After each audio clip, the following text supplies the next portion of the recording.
Kalau enggak, minimal jangan cari alasan untuk enggaknya. Karena kalau enggak pun sekalipun kita punya alasan untuk enggak jagrak, ya kan?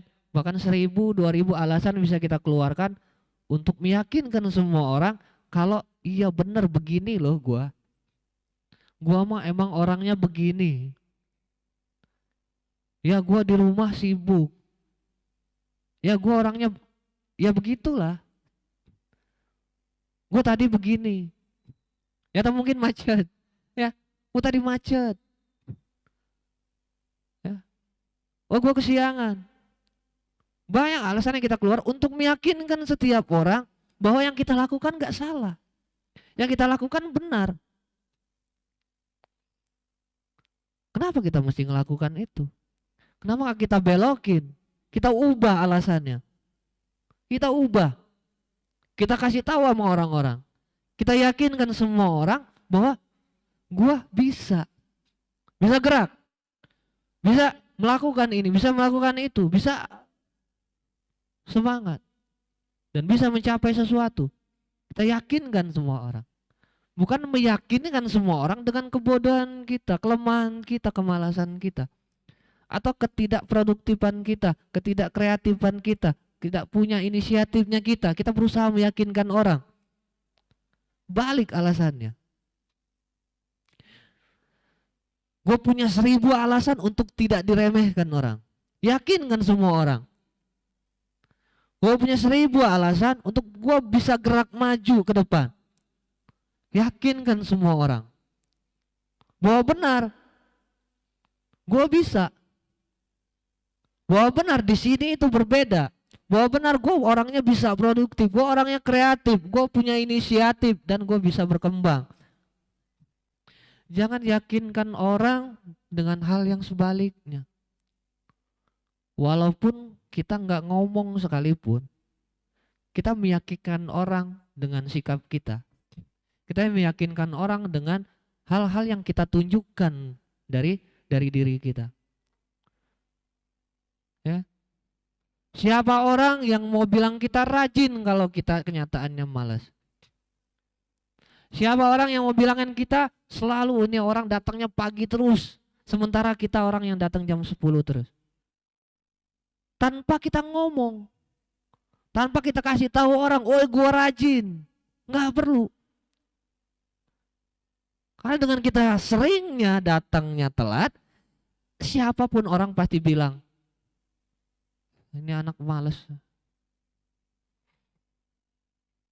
Atau sebaliknya kalau kita rajin datang pagi sebelum jam 8 sesuai kerja. Kita kreatif, kita produktif, kita semangat kerja untuk segala macam.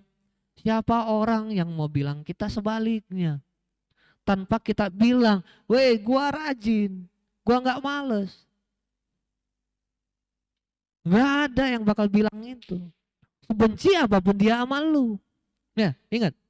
Sebenci-bencinya dia sama lu, ketika kenyataan yang lu tampilkan, dia akan nggak ngomong. Tetap fakta yang akan dibilang. Apa? Memang rajin dia, tapi gue kesel sama dia. Rajin tapi orangnya. Gedek tapi gue ngelihat dia. Tapi emang rajin orangnya. Kan gitu. Wah kalau males. Ya. Ya sebenarnya dia tuh punya potensi, tapi sebenarnya dia bisa berkembang, tapi walaupun nggak ngomong depan orangnya, misalkan contoh, misalkan si Rija ini males orangnya, ya kan? Tanpa dia ngomong kelihatan kalau dia males datang jam 10 tiap hari. Gua, ya ngobrol sama Jae tentang Rija. Apa obrolan gua? Hah?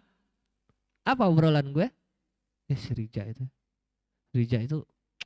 apa dia tuh siang terusnya? Emang males sih orangnya ya.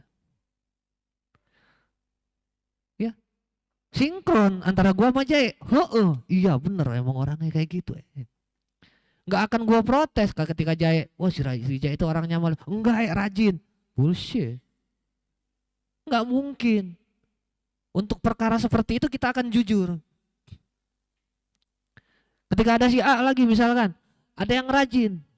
Ngobrol lagi gua sama Jay tentang si A. Dia tuh itu rajin banget ya anaknya ya. Enggak, mana orang males kayak gitu. Ya nggak mungkin gue ngomong kayak gitu. Tapi gue bilang iya ya, kok bisa ya dia ya, kok bisa begini ya. Karena tanpa ngomong sekalipun, sikap yang kita tampilkan akan menjadi nilainya orang. Umumnya orang menilai, umumnya. Tapi bagaimana kita menciptakan diri kita untuk menjadi produk yang bagus sehingga mendapat penilaian bintang 5. Ya, bintang 5. Apa? Tanpa perlu kita bilang ini barang bagus, tanpa perlu begitu. Nah, itu. Untuk mencapai ke arah sana perlu bahan bakarnya, dorongannya untuk kita bisa melakukannya ke arah sana. Bahkan ketika lo anggap menambah punya konsumen adalah sesuatu yang ingin lo capai, ini akan jadi bahan bakar. Kenapa? Ada sesuatu yang ingin gua capai. Sesuatu yang ingin gua capai karena gua sekarang nggak puas dengan yang cukup-cukup aja. Gue pengen ini, pengen itu. Tapi ya kalau alasan itu kuat buat kita yang akan kepo. Tanpa perlu disuruh kita akan belajar. Tanpa perlu dikasih tahu kita akan cari tahu. Apa? Tentang produk, tentang set plan, survei ke belakang. Yang mana sih unitnya hook, yang mana ini standar. Oh ini posisinya di mana? Jalan ke belakang lagi, ngeliatin rumah bentuknya begini begitu. Oh ini belum ada meter KWH-nya. Ini begini, oh ini begini, oh di jalan begini. Lusurin, pengen pahamin set plan doang. Oh kalau misalkan dari set plan ngelihatnya begini, berarti kalau arah depan begini ya. Ini gue jalan nih, gue sekarang di mana nih? Bener nggak ini? Ini nomor berapa? Lihat di rumah. Oh iya bener. Oh begini cara baca set plan. Hah? Kalau alasan kita kuat untuk pengen bisa tadi. Cuma kalau misalkan tadi kata Subi, sekedar tambahan doang, nggak ada semangatnya sama sekali untuk sampai ke sana. Walaupun sudah disuapin terus sama orang. Suapin apa? Konten-konten buat iklan. Ya walaupun konten setiap hari ada dikasih sama anak kreator, nggak akan jadi sesuatu konten itu. Kenapa? Kita nggak punya alasan untuk dapet konsumen itu. Ketika kita nggak punya alasan untuk punya konsumen, disitulah kita nggak siap dipantaskan. Ya. Ya kalau kita punya alasan pengen bantu orang punya dapat rumah. Sering gue bilang juga, ketika kita punya niat pengen bantu orang punya rumah, lihat diri kita semua udah punya rumah. Makanya kemarin gue bilang sama tim Pemberkasan, ubah niatnya, jangan bantu orang punya rumah, tapi bantu marketing biar dapat penghasilan yang banyak. Ubah, jangan bantu orang buat punya rumah lagi. Karena rata-rata kita udah punya rumah. TDSI punya, Kahas, Bae, Eka. Ya, tinggal yang bujangan yang belum cukup umur. Ana, ya, Wandi yang Ko5 aja dapat rumah. Heran gua. Ya, karena niat kita pengen bantu orang punya rumah. Udah dong. Udah ada dong. Ubah niatnya pengen bantu orang, bantu marketing biar punya konsumennya banyak, biar konsumennya semua akad, biar konsumennya nggak ada yang cancel, nggak ada yang reject. Nah, tulus tapi ketika ini komplain sama konsumennya, wah ini marketingnya siapa sih? Nggak sinkron antara niat tadi sama ucapan sama pikiran. Iya ini konsumennya ini marketingnya gimana sih? Ya harusnya begini, harusnya begitu. Ini materainya kemana nih? Sinkron, ya kan? Lihat ketika kita punya niat pengen bantu konsumen punya rumah, lepas kita juga nggak punya niat punya rumah, nggak punya niat punya rumah. Ah, gue di awal banget datang ke sini pun nggak punya niat punya rumah. Niat gue cuma satu waktu itu, datang ke sini gimana cari modal kawin, sama aja, bener gue, sama. Konsumen gue berapa? Nggak nyampe 30. Jadi Bener. Iya. Apa? Masih member lagi gua dulu. Belum fee marketing. Masih fee member. Tapi gue bisa bawa uang 50 ke kampung. 50 ya, di pabrik boro-boro gue. Ya kan? Punya tujuan. Jelas tujuan. Jadi kalau itu udah jelas tujuannya, jadikan alasan kuat kita untuk gerak. Nggak ada ceritanya hari Minggu libur. Benar nggak? Justru hari Minggu tempatnya kita belajar, tempatnya kita cari konsumen, tempatnya kita memenuhi apa yang menjadi tujuan kita. Benar nggak? Teh, jangan suruh libur, besok suruh datang. Temenin, lo bener-bener cambuk. Iya, pokoknya mulai dari hari ini sampai besok jangan main ke rumah. Gitu. Kalau main sama konsumen 10, gitu seru. Iya, kalau misalkan niat untuk ke arah sananya belum jadi kuat, bikin aturan. Ya kan? Bikin aturan, ngelanggar SP. Iya, datang nih kelihatan datang SP. Ya kan? Datang lagi ngajak mau ke Grand SP. Jangan datang dulu sebelum konsumennya 10 minimal. Nah, tuh alasan, tujuan, harapan yang jadi bahan bakar diri kita, kenapa kita jadi greget pengen gerak. Kalau kita nggak ada greget-gregetnya gerak, ingat lagi kita nggak punya alasan kerja di sini. Atau alasan kita masih cetek banget, apa? Sekedar bertahan hidup. Dari mana? Gaji. Bullshit kita pengen bahagiain orang tua. Bullshit kita pengen banggakan orang tua atau mengangkat derajat keluarga. Karena kita cuma bekerja cukupkan dengan perut kita doang. Kita mikirin perut kita doang. Gimana katanya mau angkat derajat keluarga? Yang kayak gimana ngangkatnya itu? Kalau kemarin gue bilang, kalau pengen angkat derajat keluarga, contoh misalkan keluarga kita pada saat itu jadi orang tua di kampung misalnya. Orang yang berpengaruh, menjadi orang yang disegani sama setiap orang dan setiap omongannya kadang didengar. Jadi orang tuanya di kampung. Naik udah level keluarga kita. Cukup kayak gitu, sudah cukup. Cuma versi untuk kita bilang pengen angkat derajat keluarga yang seperti apa, biar jelas gambaran yang kita bayangkan. Kalau misalnya gue pengen angkat derajat keluarga, nggak cuma dia jadi orang berpengaruh di tempatnya, tapi gue pengen ajak dia keliling dunia, gue pengen dia kenalin di sini segala macam begini. Gue pengen buat dia ini punya panti asuhan di sini, mall di sini segala macam. Menuntut diri kita untuk bisa kaya.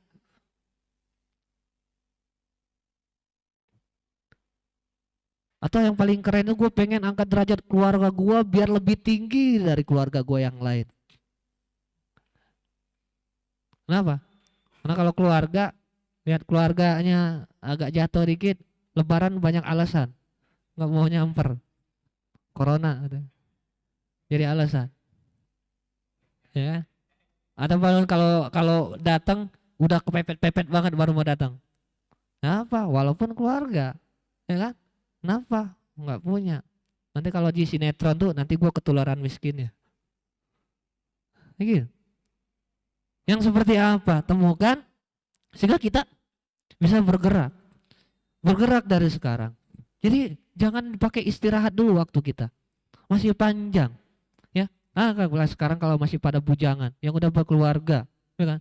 Keluarga kita masih punya bocah di rumah. Apakah kita cukupkan usia kita sekarang berapa? Bocah kita berapa tahun? Mau kita serahkan ke siapa ketika kita nggak ada? Ngejamin nggak kalau besok kita masih ada? Ya. Kalau kita nggak ada besok, ya ampun bocah masih kecil-kecil. Apa yang kita siapin buat bocah kita? Apa yang kita siapin buat keluarga kita? Apa yang kita siapin? Kalau sekarang kita masih biasa-biasa aja kayak gini. Apa kita udah siapin depositnya itu 800 triliun yang nggak habis 80 keturunan? Iya, walaupun kita mati besok ya udah tenang. Terserah nanti keturunan pertama mau serakah atau enggak terserah. Yang penting pada saat di level kitanya posisi kita sudah tenang aja tinggalin, udah deh tinggalin. Ya kan? Tapi kalau sekarang untuk diri kitanya aja masih empot-empotan, masih kurang, ya kan? Ya boro-boro kadang buat keluarga kecil kita aja masih cukup-cukup doang, pas-pasan doang. Kadang-kadangnya nggak kebagi sama orang tua kita. Kadang-kadangnya nggak kecicip nih mertua. Kadang-kadangnya boro-boro ponakan-ponakan sama adik-adik. Apakah cuma sebatas itu aja yang harus kita lakukan sampai dengan sekarang ini? Ya?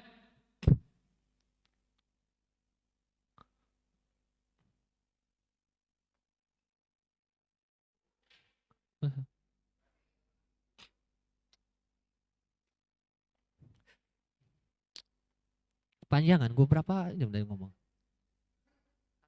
Aus gitu.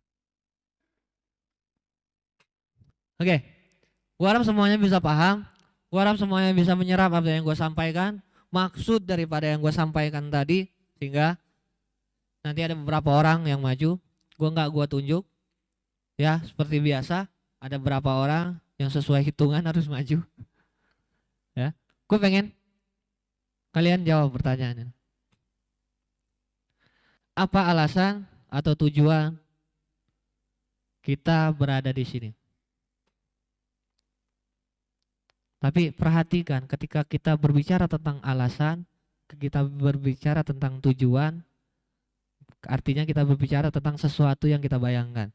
Kalau jauh dari bayangan, nggak akan itu jadi alasan, nggak akan itu jadi bayangan, nggak akan jadi tujuan, dan nggak akan jadi bahan bakar kita untuk gerak. Oke? Ya, ya. Mau gue komandoin dulu. Oke, orang pertama.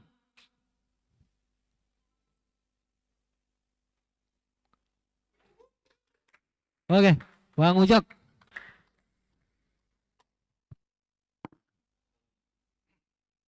Assalamualaikum warahmatullahi wabarakatuh.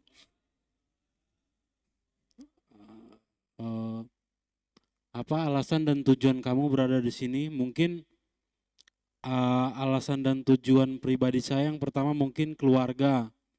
Satu, dekat dengan keluarga. Terus alasan yang kedua berdiri di sini karena melihat orang yang sebelum saya sukses. Seperti mungkin Bu Vika dan Kiki Wahyudi kalau saya dulu, patokan saya dulu. Jadi saya itu pengen seperti mereka gitu, punya rumah, punya kendaraan, hidupnya cukup gitu. Karena saya jarang melihat itu yang karyawan hidupnya cukup. Biasanya teman-teman tuh Senin Kamis, gajian hari Senin, habisnya hari Kamis. Itu. Terus yang ketiga, motivasi saya biar bisa berdiri di sini yaitu bisa membanggakan keluarga. Alhamdulillah saya masuk ke Pesona Kahuripan, saya masuk ke PT Cipta Cerdas Mandiri tahun 2019 sampai dengan sekarang, bukan untuk membanggakan diri sendiri tapi untuk memotivasi diri sendiri. Jadi yang selama ini saya dulunya cuma bisa pakai motor, itu pun motor butut. Alhamdulillah walaupun dapat mobil butut ya. Tapi alhamdulillah. Jadi itu buat motivasi kepada diri saya sendiri. Yang keempat, mungkin ada target di diri saya. Selama 2 tahun ini saya harus bisa punya inventaris, maksudnya tuh investasi, tanah di kampung sama kendaraan. Targetnya sih di 2 tahun kemudian itu harus clear. Ada target-target pribadi. Sepertinya cuman di Pesona Kahuripan ini yang buat bisa sampai target itu. Karena 5 tahun kerja di karyawan, mohon maaf, maksudnya di PT sebelumnya, itu cuman dapat yang tadi, motor Vino, kalau pernah lihat motor Vino merah. Itu kerjanya udah 5 tahun. Karena habis. Nah, alhamdulillah tujuan berdiri saya di sini cuman 4 tadi, keluarga, kehidupan yang lebih baik, motivasi kepada diri sendiri, dan untuk bahagia masa depan. Amin. Itu saja. Assalamualaikum warahmatullahi wabarakatuh. Selanjutnya. Satu. Dua.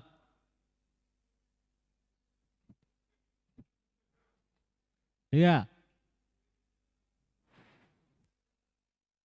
Empat. Lima. Enam. Tujuh. Delapan. Sembilan.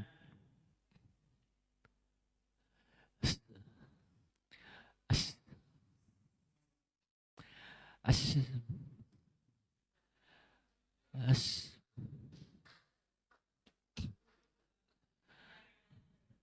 Gue mau masih banyak, jadi gak ada yang push up. Gue masih kirim satu ya. Habis ini gue hitung cepet dari 1, 9, 10. Assalamualaikum warahmatullahi wabarakatuh. Sampurasun. Meskipun nggak ada ciri kan masih tetap harus mengangkat untuk unsur kebudayaan ya. Apa alasan dan tujuan kamu berada di sini? Untuk alasan saya ke sini mungkin hampir kurang lebihnya itu hampir sama ya kayak Ucok. Karena sebelumnya itu saya melihat ada sosok yang memang dulu pernah bareng, istilah itu bareng kesana kesini untuk bareng berteman itu dari tahun 2008 kesini ya. Itu setelah bertemu berubah secara drastis gitu. Dari situ mungkin itu alasan saya pertama kesini untuk bagaimana sih menjalaninya dalam waktu yang cukup singkat ya waktu itu. Jadi menurut saya itu cukup singkat tapi bisa berubah seperti drastis seperti itu. Jadi itu alasan saya pertama kesini agar bisa belajar dan minimal saya bisa copy paste gitu. Istilahnya tuh copy paste gimana sih nih orang tuh. Jadi dulu saya kenal baik dengan seseorang ini. Mungkin ya seorangnya Ibu Vika ya. Jadi dulu saya kerjaan sama Ibu Vika, satu kerjaan, satu linting, bedanya cuma di produksi sama di PC, tapi berubahnya bisa drastis. Nah saya tuh mengutip dan mencari tahu bagaimana sih perjalanannya dari yang memang dulu kita sama-sama bareng karyawan, istilahnya tuh, hingga bisa jadi kalau di mata saya ya itu bisa menjadi orang yang menjadi salah satu orang panutan gitu. Jadi sukses lah kalau dibilang secara kasarnya. Nah itu alasan pertama saya kesini dan tujuan saya masuk ke sini. Yang pertama tadi, yang kedua saya ingin mencari bagaimana sih ilmunya, ilmu seperti yang beliau lakukan dari awal sampai hingga terbentuknya seperti ini tuh saya pelajari. Mungkin ya saya pelajari seluruhnya, overall saya harus pelajari semuanya dari karakteristik yang bersangkutan, karakteristik dari awal pembentukan, perjalanannya seperti apa. Itu saya berusaha untuk mengcopy dan menelaah itu sampai ke kalau bisa dijalankan oleh saya gitu. Jadi memang selama ini tuh saya menelaah dan melihat dan saya coba untuk mempraktekkan. Karena jujur aja untuk menjadi istilahnya tuh kalau karyawan di sini saya nggak berminat. Jujur aja, jadi saya punya target di tahun 2024 saya harus bisa mencoba untuk berdiri sendiri seperti yang Ibu Vika lakukan sampai detik ini gitu. Jadi saya berusaha untuk bagaimana sih jadi pengusaha dan bagaimana sih cara menjalaninya agar baik untuk menjadi pengusaha tersebut. Jadi ada target di saya pribadi. Mungkin ini saya keluarkan memang target saya di tahun 2024 saya harus bisa menjalankan bisnis saya sendiri gitu istilahnya itu. Jadi sebagai pengusaha itu tujuan saya yang mungkin yang paling utama. Mungkin seperti itu Bang. Kurang lebihnya mohon maaf jika tidak mengurangi rasa hormat. Wabillahi taufiq wal hidayah. Wassalamualaikum warahmatullahi wabarakatuh. Sampurasun.